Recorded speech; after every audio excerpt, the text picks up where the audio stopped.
Alors cette année, on a découvert ce truc, c'est pas un jeu expert. Alors c'est pas un jeu expert du coup justement parce que il y avait moins de trucs, mais c'était très original comme proposition et c'est pour ça que ça nous a tapé dans l'œil quand on a testé ça. Okay. En fait, on l'a testé depuis un bon moment. En gros, on avait un peu émulé le jeu quand les rumeurs du prototype ont commencé à sortir. Donc on s'est dit qu'on allait fabriquer un peu un truc maison pour tester l'idée quoi. Et l'idée, elle est toute simple, c'est un jeu de poker coopératif. Tout le monde joue avec une main de poker ouverte. Donc en gros, on a tous 2 cartes et on va révéler des cartes comme au poker normal. Sauf que le but, c'est pas d'avoir la meilleure main, c'est de savoir se placer en termes de force de main par rapport aux autres.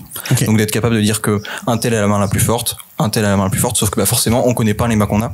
Donc comment on va faire ? En fait, on va communiquer de façon assez fermée en évaluant chacun et en ayant que les informations qu'on a devant nous, donc avec nos cartes et avec les cartes qui sont déjà visibles, comment on pense qu'on est en termes de puissance de main. Donc tout simplement, on reçoit 2 cartes. Tout typiquement à la première manche, on reçoit 2 cartes, on garde nos 2 cartes. Si c'est 2 as, plutôt pas mal. On va dire qu'on part sur plutôt une bonne main, même as-roi, on est quand même très content. Si c'est un 2 et un 7, c'est pas top quoi. On va pas faire grand chose avec ça. Sauf qu'on est d'accord qu'on peut pas parler.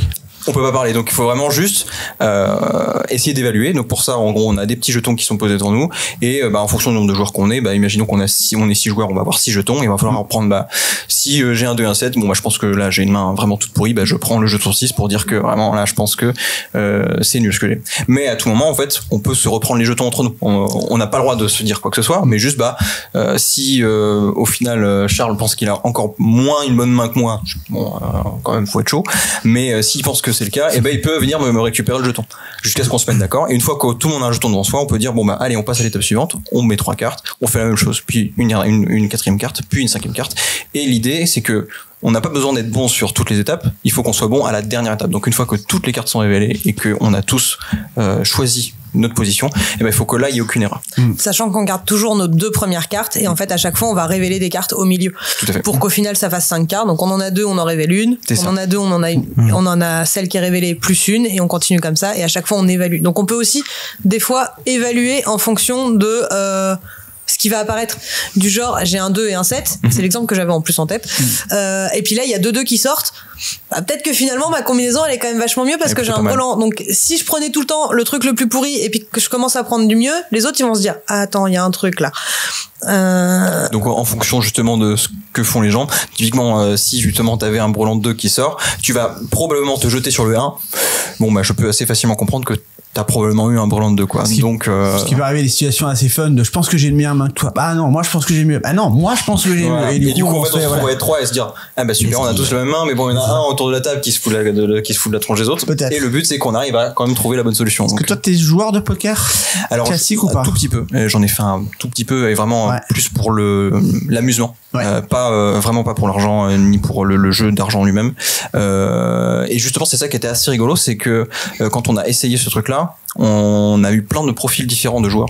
Typiquement on avait des joueurs qui étaient très très joueurs de poker et pour lequel du coup on leur a dit poker, ils ont fait vas-y mets-le sur la table, on va jouer là.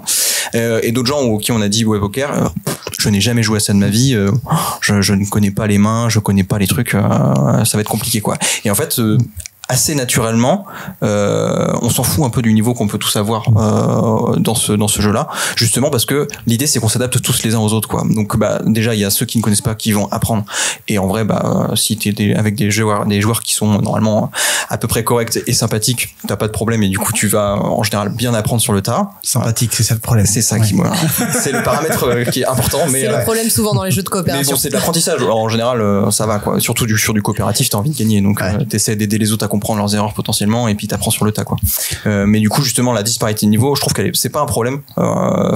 J'ai souvent eu le questionnement quand on en parlait entre nous de mais non ça concerne que les joueurs de poker qui aiment ça à fond, ça concerne que si on joue entre joueurs il faut que tout le monde ait le même niveau et tout. Je suis pas d'accord. Je trouve que toutes les fois où j'ai essayé ça a quasiment tout le temps pris. Il y a qu'une fois où ça a pas marché parce que justement il y avait des gens qui étaient plus à fond dans le poker et qui avaient un problème là-dedans. Comme ce monsieur, par exemple, comme ce monsieur. Alors, c'était pas lui. Oui, alors, il fut un temps que je jouais beaucoup au poker. Alors, contrairement à ce monsieur, pour l'argent et pour détruire l'adversaire. Hein. Oui. Mais et là, je rejouais du poker sans bluff et sans pouvoir piquer de l'argent aux autres. Ça te plaît toujours? C'est intéressant. Bah, c'est ce qui est, c'est ce que je disais. The Crew est à la belote, ce que The Gang est au poker, quoi. Donc, on est vraiment sur cette typologie-là. Et même si je joue au poker et je connais les combinaisons, même si je joue avec un initié du poker, il y a juste les combinaisons à apprendre un petit peu avec 2-3 parties. Après, ça va tout seul. Et justement, le joueur de poker se met un peu au diapason et l'initié monte un petit peu avec ses compétences. C'est comme la belote, en fait. Hein. Ni plus ni moins, c'est une mécanique qui est un peu particulière. Le Texas Hold'em, effectivement, pas grand monde. Enfin, ça fait un peu gros mot déjà quand tu le dis. Ouais, déjà, c'est ça, c'est exactement ça. Ça s'est bien démocratisé à un moment donné, mais c'était un peu mal vu. Enfin, c'était pas du jeu, c'est pas du jeu, quoi. Ouais, c'était vraiment du jeu d'argent. Mais je trouve que c'est intéressant. Et justement, on reprend ces mécaniques de poker, sa gestuelle, ce côté pas bluff pour le coup. Ça, c'est vrai qu'on a perdu le côté bluff. Le coopératif reprend le dessus, mais c'est très très bien. Pour s'initier un peu à l'ambiance et la mécanique de poker, je trouve ça pas mal. Moi qui suis pas joueur de poker, par exemple, du coup, j'ai découvert un peu les mécaniques avec Balatro, mais qui est pas exactement la même chose, qui est un jeu vidéo Balatro.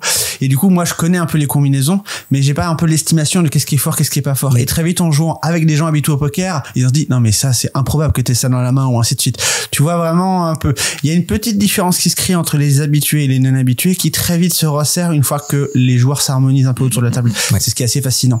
Et ce que t'as joué avec un jeu classique, version émulée, mais là, du coup dans cette version, donc la version qui serait éditée, qui est éditée par Yellow, en gros il y a une variante, enfin c'est pas une variante parce qu'elle fait partie du jeu, mais l'idée c'est pas de simplement faire des enchaînements. On peut, si on veut, essayer juste de faire des mains, mais l'idée c'est quand même de réussir à faire 3 échecs ou 3 réussites, et en fonction de si on a réussi ou si on a échoué sur la main suivante qu'on va faire, et ben on va moduler le jeu. Soit on va justement le complexifier si on a fait une réussite, soit on va le simplifier. Et moi c'est là-dessus où j'attendais pas mal l'édition de Yellow et de Cosmo, c'était de voir qu'est-ce qu'ils avaient comme idée, et en fait les idées sont vraiment très originales, quoi. Très vite on a eu des moments où qu'on a essayé, où on a pu voir que en gros il fallait tous qu'on prenne nos 2 cartes, qu'on regarde nos 2 cartes, et en fait il fallait qu'on choisisse une des 2 cartes et qu'on la passe à son voisin de gauche. C'est tout bête, mais du coup ça crée des informations et des trucs de communication qui sont vraiment malins, quoi. Et que ce soit dans la défaite ou dans la réussite, les rares fois où on a réussi à gagner, parce que du coup quand on l'avait retesté on l'a fait à 6, et à 6 le jeu est quand même vraiment corsé, hein. C'est quand on y arrive et qu'on se reprend des difficultés, plus tu rajoutes de joueurs, plus c'est difficile. Et puis là surtout à 6, tu galères pas mal, quoi. Je pense le minimum c'est 4, honnêtement.